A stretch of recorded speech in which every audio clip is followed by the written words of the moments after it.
Hello, bali download nyo lang yung tatlong part. Eto, tsaka itong bracket na to. So, pag na-download nyo, hanapin nyo yung file kung saan nyo na-download. Tas, eto silang tatlo. I'm just calling to say Tas, punta na kayo sa SolidWorks, then Assembly. Then yun,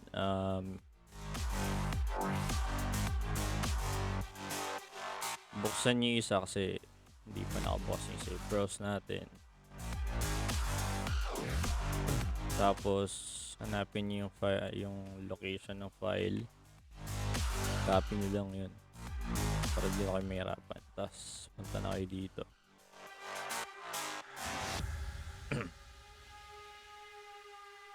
Sana. Yun.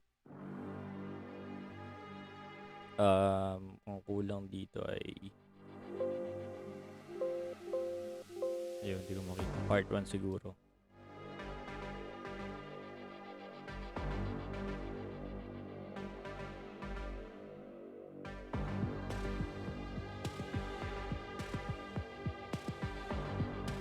And tas kung titignan nyo, sundin nyo lang yung quantity, yung number.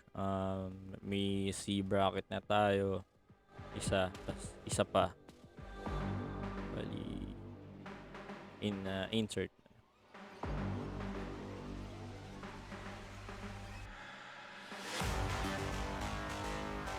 Tas isa pa.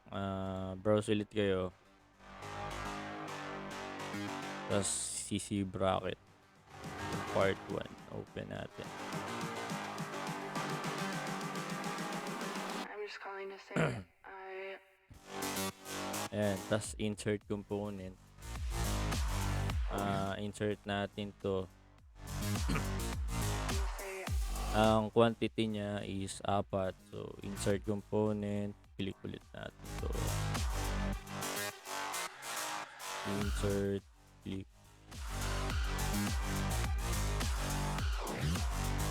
Ay! Mali. Huwag nyo muna pipindutin si mate. Kasi hindi pa naman kumpleto eh. Ayan. Tas, insert nyo lang lahat ng kailangan.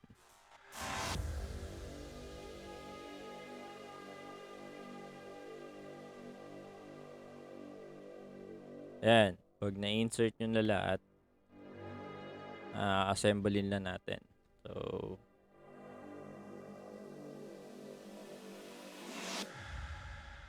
sabi dito, so rotate. Rotate na natin para madali nating matignan yung face nung pinaka object. Ayan.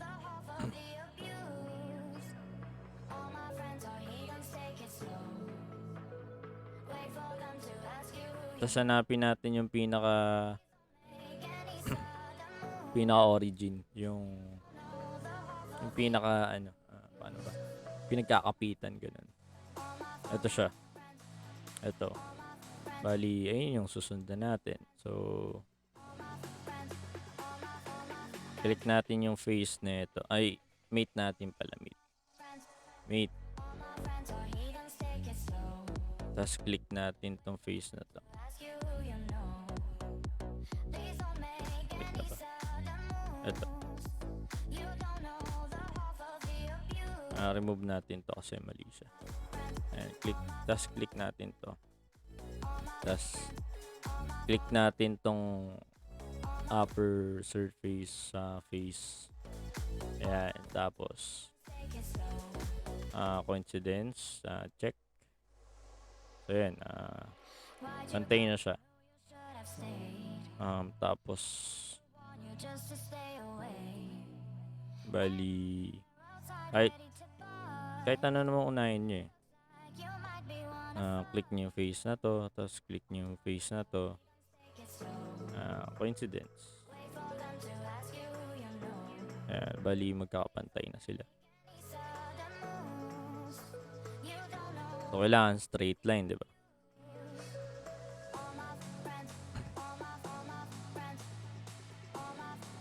Click natin tong face na to. Tapos ito. Tapos check. Pantay na sila. Baga, namumove na lang. Tapos ito, i-align natin. Diba? Ayan.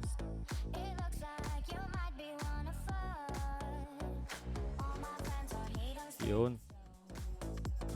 Tapos, ganun din ang gagawin natin dito.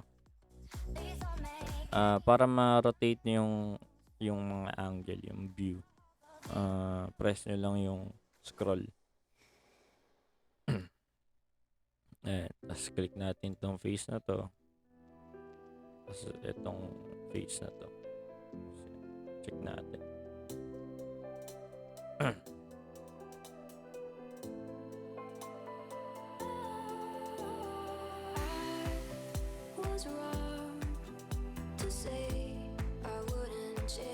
Ayan, di ba? Tapos, click natin to. Tapos ito. Kailangan coincidence para pumantay na siya. Pati din dito. Click natin to, tapos dito. Ayan, bali pantay-pantay na sila.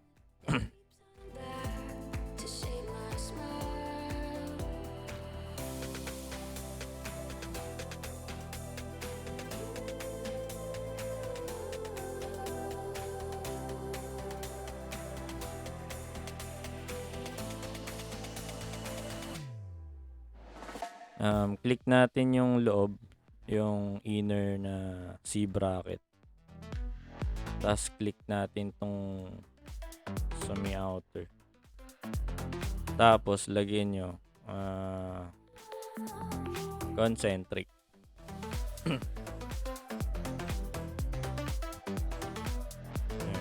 Kahit na naman pindutin nyo, tas kusa naman siyang lalabas dito sa pinaka standard nya. Tapos click nyo din to. Click nyo lang din to. Tapos check. Ayan. Bali ang kulang na lang natin si lock. Click natin. Balik click natin yung face na to. Ayan. Tapos click natin yung face na to. And coincidence sila, just check. Tapos ang gagawin natin is click natin yung gilid ng cylinder. Paano ba? Yung gilid. And tapos itong gilid na to. And tapos check natin. And bali ganun lang ang gagawin nyo sa apat.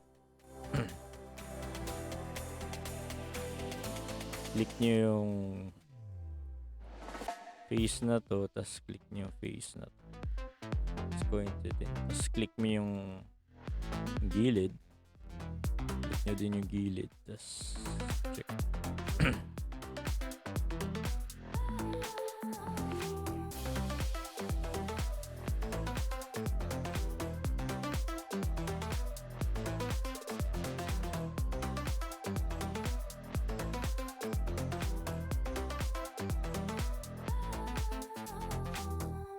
Ayun, hindi ko naman alam kung tama to, pero ganito ako hindi ko alam kung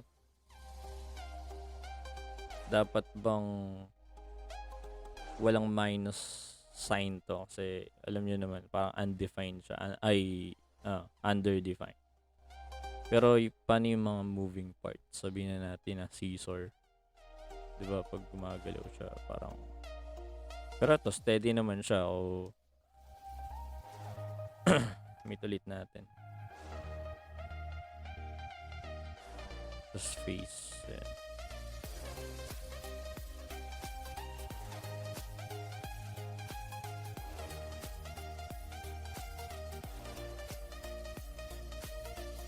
Ayan, try nating alisin yung mga underdefined. Paano yun?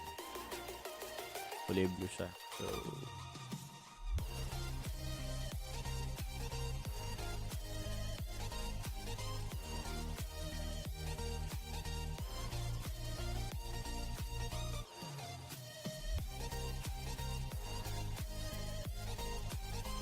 So yun, di ko alam.